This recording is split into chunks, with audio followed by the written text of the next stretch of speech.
Hola a todos, hoy vamos a meternos de lleno en la mente de Aldous Huxley. Y es que es increíble porque sus ideas sobre el futuro, bueno, puede que sean más importantes ahora que cuando las escribió. Estamos hablando de un pensador que no solo, digamos, imaginó cómo sería nuestro mundo, sino que nos avisó de sus trampas y de las más tentadoras además. Para empezar a entender a Huxley hay que pillar una diferencia fundamental. A ver, todos conocemos a George Orwell, ¿no? Su gran miedo era un futuro de opresión, de fuerza bruta, donde la verdad se esconde, se prohíbe. Pero el miedo de Huxley, era mucho más sutil. Él lo que temía era un futuro donde la verdad simplemente se perdiera en un océano de cosas sin importancia, de puro entretenimiento. O sea, ¿para qué prohibir libros si al final a nadie le va a interesar leerlos? Y claro, esto nos lleva directamente a la gran pregunta, ¿no? ¿Y si Huxley tenía razón? ¿Estamos viviendo ya en esa especie de prisión de placer que él predijo? Una jaula sí, pero una jaula dorada que hemos construido nosotros mismos, con nuestras distracciones. Bueno, para entender de dónde sale esta profecía, primero tenemos que entender a la persona.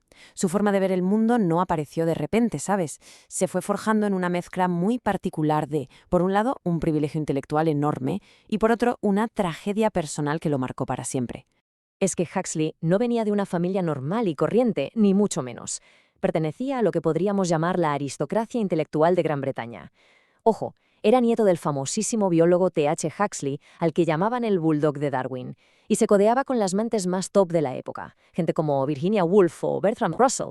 Así que, imagínate, la presión y las expectativas sobre él eran brutales desde el minuto uno. Y de repente, todo se tuerce. Con solo 16 años, una enfermedad en los ojos lo deja casi ciego. Lo sume en la oscuridad durante 18 largos meses. Este momento, claro, lo cambió todo. Fue el gran punto de inflexión. Su sueño de estudiar medicina, de ser científico, se esfumó. Pero esa oscuridad física, de alguna manera, le obligó a mirar hacia adentro. Lo sacó del camino de la ciencia y lo metió de lleno en el de la literatura. A partir de ahí, sus ojos serían su imaginación y sus únicas herramientas, las palabras. Y menudo arsenal de herramientas. En los años 20 se convierte en el gran sátiro de la llamada generación perdida. Con novelas como Cromo Amarillo, se dedicó a diseccionar con una mala leche y una brillantez increíbles todo el vacío y la frivolidad de esa alta sociedad que básicamente se dedicaba a ir de fiesta sobre las cenizas de la Primera Guerra Mundial. Pero bueno, poco a poco, esa sátira tan afilada empieza a transformarse en algo más, en profecía. La cosa es que, mientras observaba todo lo que pasaba a su alrededor, la política, la cultura, fue dando forma a la que sería la obra de su vida, la que definiría su legado para siempre. Y así llegamos a 1931, cuando publica Un mundo feliz. Y aquí está la clave, lo que es absolutamente revolucionario. En esta distopía, el control no se consigue con violencia ni con policía secreta, no. El control se consigue a través del placer. La gente está sometida, sí, pero es que les encanta. Aman su esclavitud porque están constantemente distraídos con un bombardeo de entretenimiento y de placer inmediato. Y ojo, que esto no se lo sacó de la manga, ¿eh? Su visión se alimentó de dos cosas muy reales que estaba viendo. Por un lado, el auge del fascismo en Europa, con todo ese control del Estado, y por otro, cuando se mudó a California en 1937, flipó con la nueva cultura del consumismo y del espectáculo de Hollywood. Y él fue el que vio que esos dos mundos, el del control total y el del entretenimiento total, podían acabar siendo el mismo. Luego llegó la Segunda Guerra Mundial, y la destrucción fue tal que para él fue como la confirmación de sus peores temores. Se volvió un pacifista convencido, radical, y llegó a la conclusión de que la solución a los problemas del mundo no estaba ahí fuera, en la política, sino dentro de cada persona. Hacía falta un cambio profundo en la conciencia humana. Y aquí empieza la segunda gran etapa de su vida, un antes y un después. Ya nos había advertido sobre las prisiones que la sociedad nos podía construir por fuera, así que ahora se dedicó a buscar las puertas que cada uno de nosotros puede abrir por dentro. Su pregunta cambió por completo. Se volvió mucho más directa, más atrevida. A ver, si estamos metidos en esta jaula de placer, en esta distracción constante, ¿cómo narices puede una persona ser libre de verdad? Y bueno, su búsqueda de respuestas le iba a llevar a lugares bastante inesperados. Y así es como llegamos al famoso experimento con mescalina de 1953. La idea de Huxley era más o menos esta. Nuestro cerebro funciona como una especie de filtro que nos quita de en medio un montón de información de la realidad para que podamos sobrevivir en el día a día.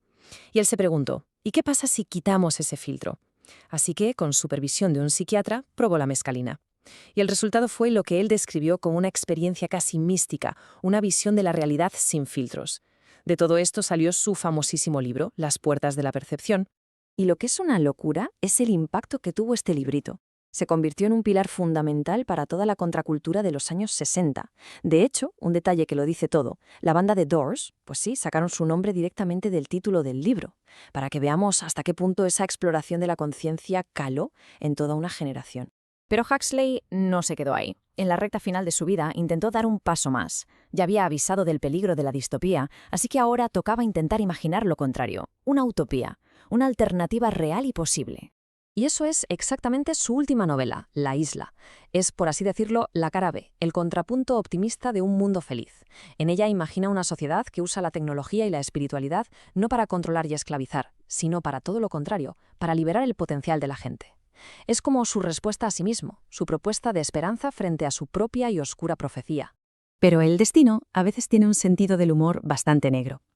Huxley murió el 22 de noviembre de 1963, y su muerte, la del hombre que nos avisó de que acabaríamos ahogados en un mar de información irrelevante, quedó totalmente sepultada en las noticias por otras dos que pasaron ese mismísimo día, el asesinato de John F. Kennedy y la muerte de C.S. Lewis.